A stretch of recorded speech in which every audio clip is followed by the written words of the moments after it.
Welcome back to this video. If you use Brave browser, consider to watch this video from beginning to the end and see important settings you need to turn off right now in order to boost the performance of your Brave browser. So with that being said, let's get started. Before we dive into the tutorial, if you find this tutorial useful and you are brand new to this channel, remember click on that subscribe, turn on the notification bell for more useful tutorial like this. So with that being said, let's get started.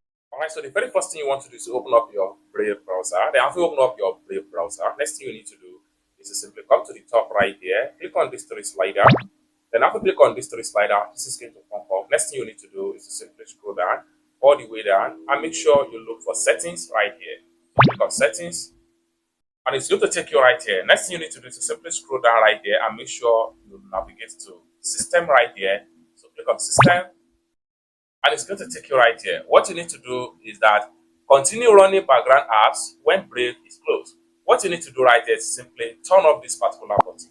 With that, each time you want to launch your Brave browser, it's going to open very fast and your browsing experience is going to be improved in performance as well. It's as simple as that. I hope you really got value for this video. If you find this video useful, give this video a big like and also remember to subscribe to the channel, turn on the notification bell for more tutorial tips and tricks on how best to use your Brave browser. Thank you so much for watching and I hope to see you in my next video.